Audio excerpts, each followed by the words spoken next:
Hello, everyone.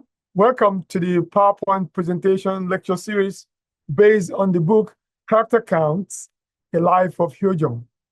We hope it will bring you some good insights about life. We begin with Unit 1.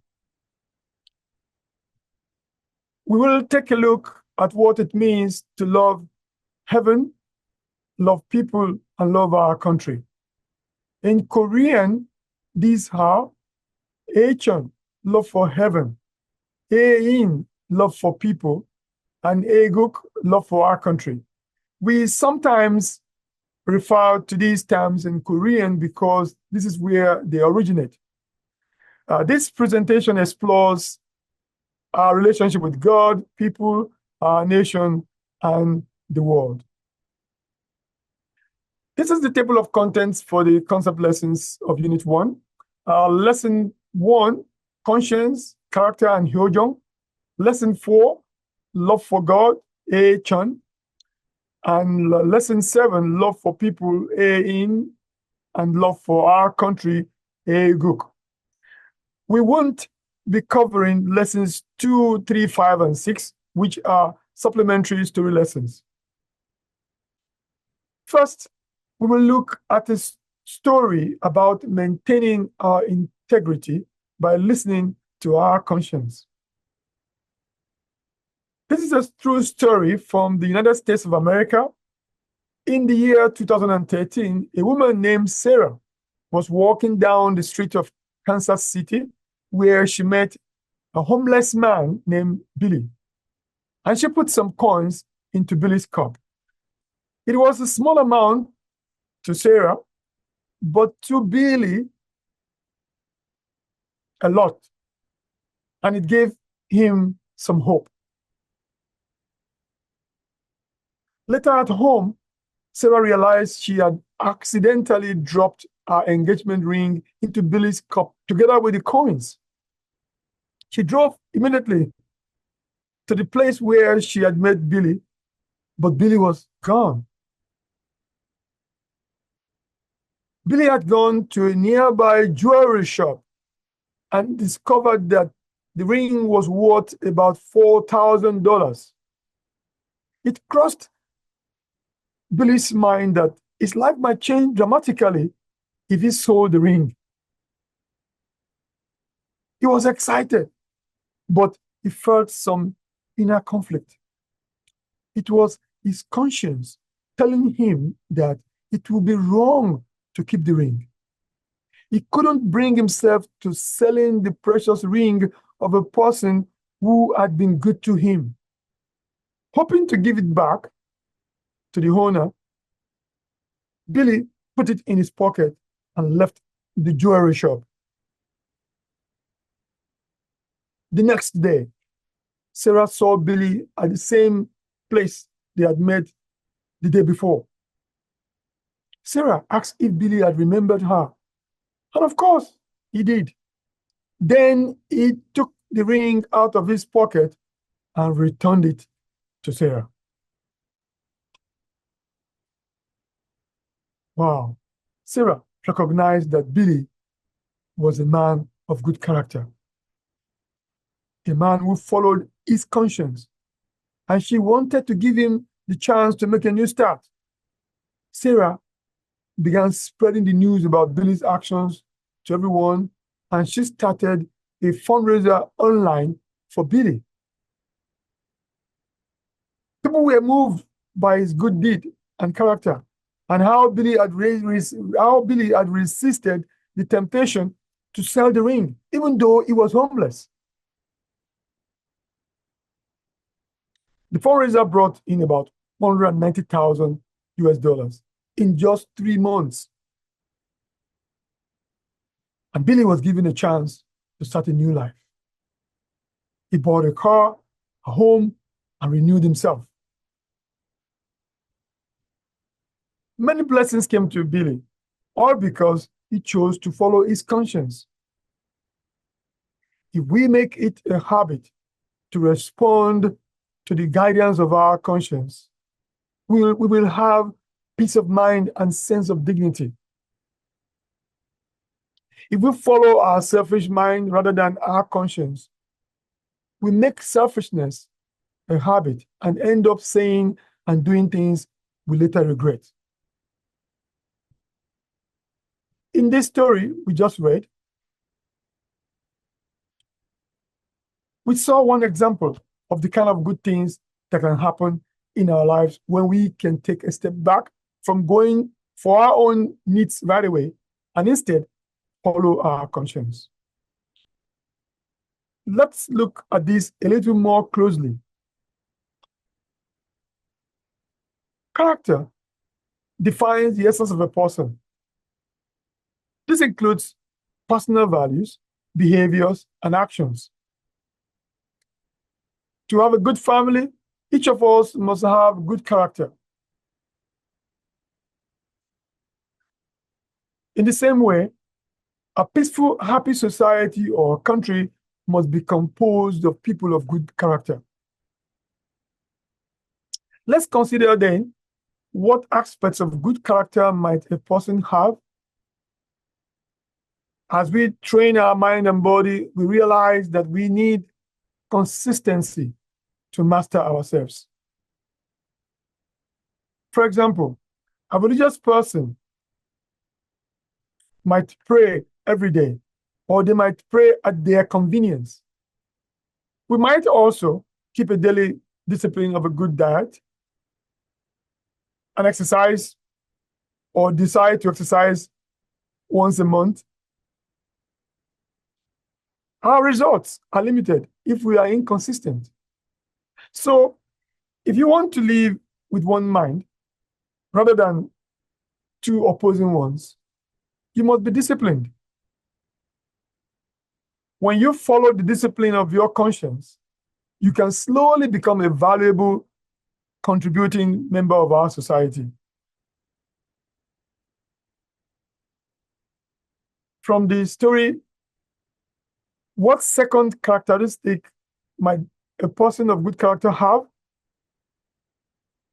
In this story, both Billy and Sarah fulfill the duties of their conscience.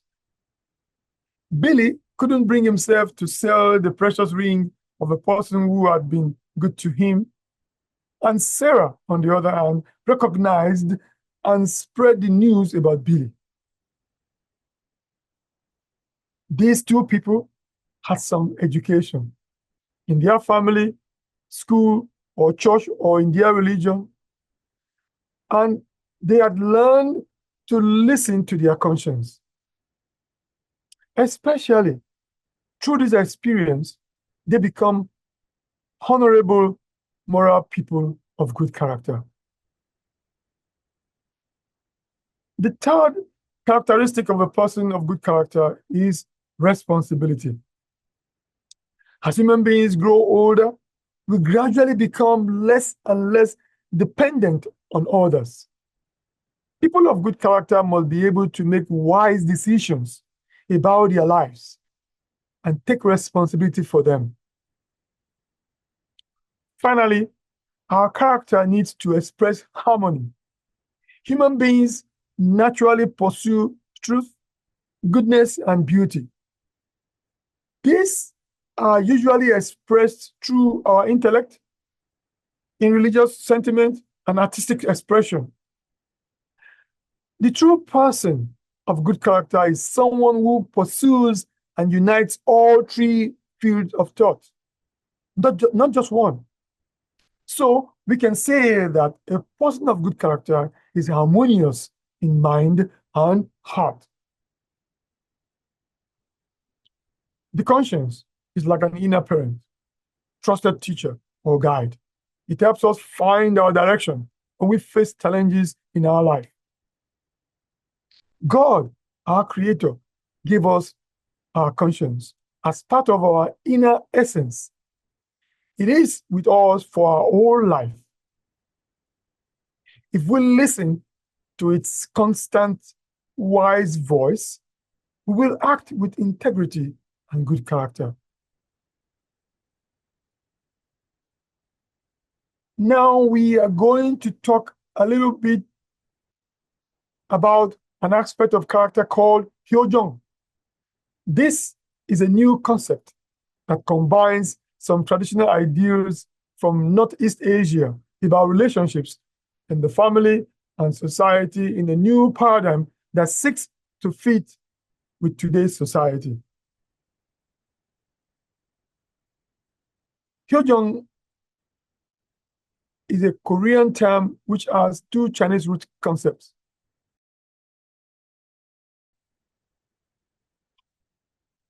Hyo describes the devotion and duty children feel towards their parents.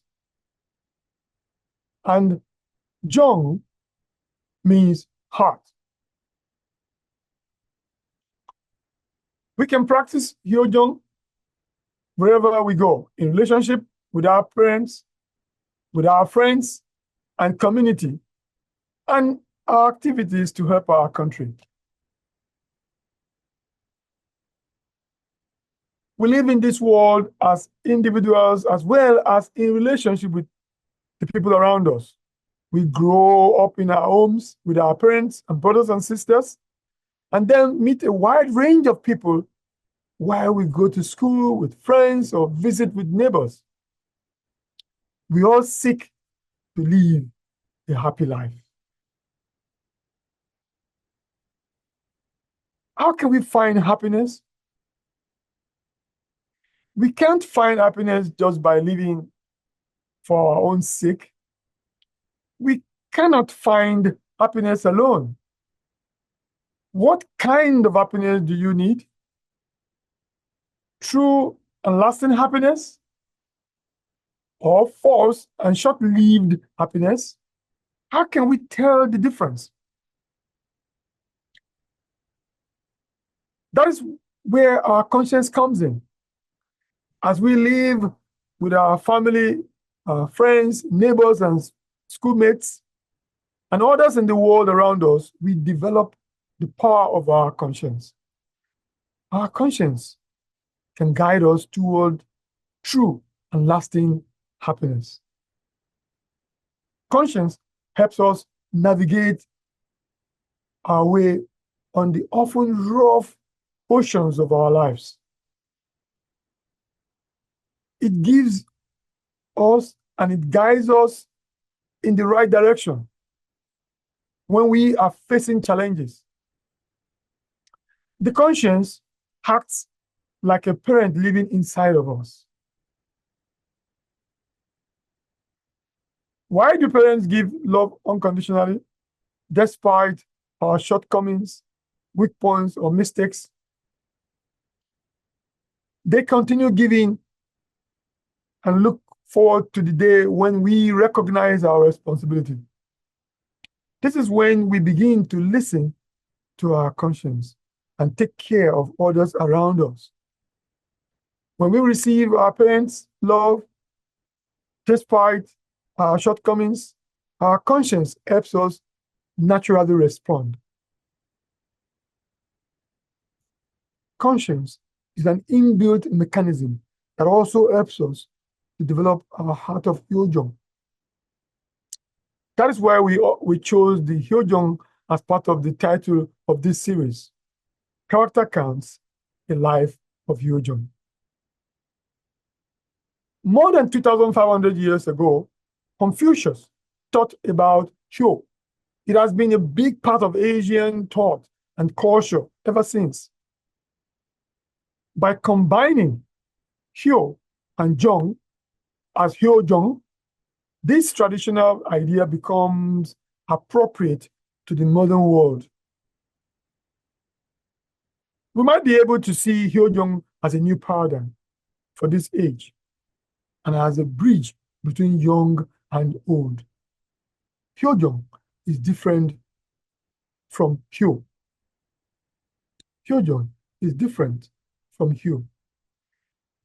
In strong traditional Korean culture, Hyo is deeply rooted filial devotion and duty towards one's parents.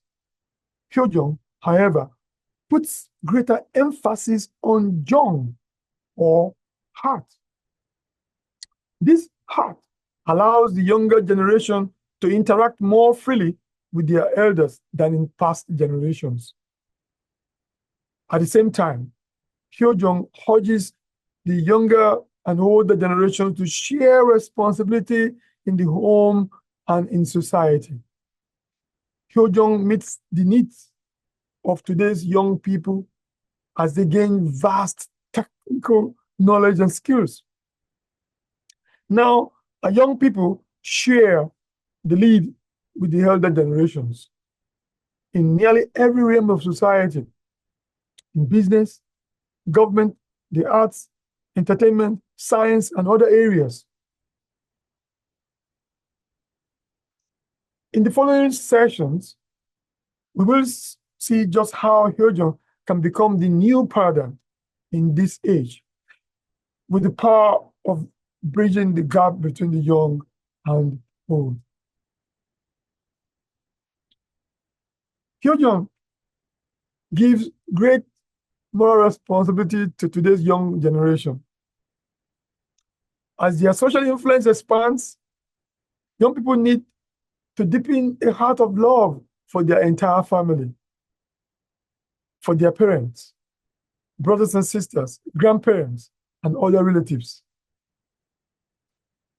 As young people, we also need to develop a heart of service and responsibility towards our community and country. This includes love and care for our fragile global ecosystem, our environment. Hyojeong shows us how to direct our love for others within our family, our neighborhood, and our society.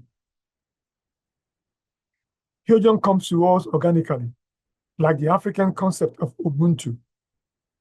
I am because you are. You are because I am. In this series, we will learn about the importance of relationships, the conscience, and having a heart of Hyojeong. What can you say now about the question that was posed to you earlier? This series was inspired by Reverend Dr. Samya Moon and Dr. Hyojeong Moon, who have dedicated their lives to world peace and to teaching people how to love each other better. If you want to learn more about Dr. Samya Moon and Dr. Hyojeong Moon, you can read their autobiographies, which are available in many languages. Thank you. This is the end of lesson 1.